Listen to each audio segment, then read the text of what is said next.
Okay, let's talk about the title. The Gay Harry Potter. It's the four words that define carry on in certain places on the internet. It's kind of a brilliant marketing because that's how I got to it. But I've been thinking about it, and it's also a perfect, almost tragic diagnosis of why this book is both a masterpiece and a complete failure.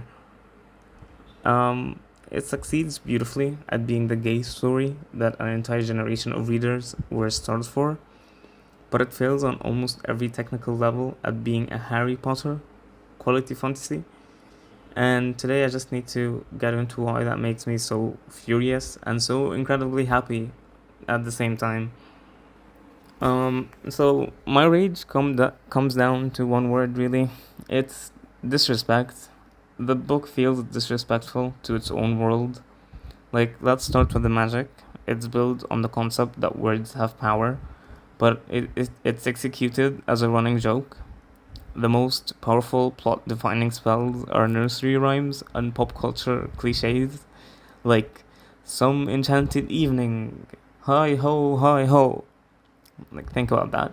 The spells that can literally rip a hole in reality have the same gravitas as a bumper sticker. It makes it impossible to feel any real sense of danger or like there are no stakes. And let's get into the villain of the story, the insidious humdrum, because for 500 pages, he is the Voldemort of this universe, a terrifying world ending threat. And the final reveal of it all, the big twist, is the humdrum is a magical manifestation of Simon's childhood loneliness. So, I cannot stress enough what a profound narrative cop out that is. Like, as a psychological metaphor, sure, it's poetic. But as a fantasy plot resolution, kind of feels like a betrayal to the reader's investment. It means like every battle, every moment of fear was just an elaborate internal struggle, and the world was never actually in danger from an outside force. It makes the entire external plot kind of feel hollow in a way. But just when I'm completely done with this book, there's Simon and Baz, and it's like a different author takes over. The laziness disappears, the carelessness is gone, and it's replaced with this meticulous surgical emotional precision. What Harry Potter gave us in subtext, Carry On puts on the center stage, and there isn't just, oh, they have chemistry. It's the way the entire plot grinds to a halt to spend pages in an infirmary just so they can exist in the same space, suffocating on that unspoken tension. And it's in the heartbreaking details of Baz memorizing Simon's class schedule.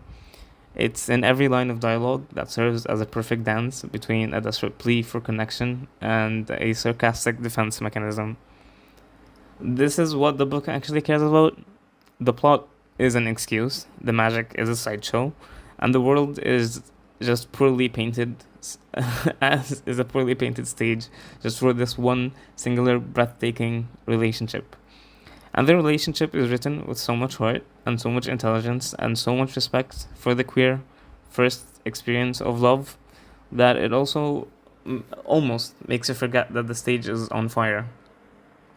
Almost. So, at the end, we're just left with the title, The Gay Harry Potter.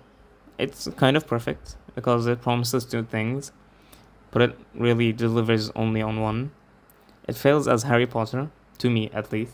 It just does. It's a bad fantasy novel, technically speaking, but it does succeed, maybe more than any other book of its time, at being the gay story that we are owed, the story we wrote for ourselves in the margins for years.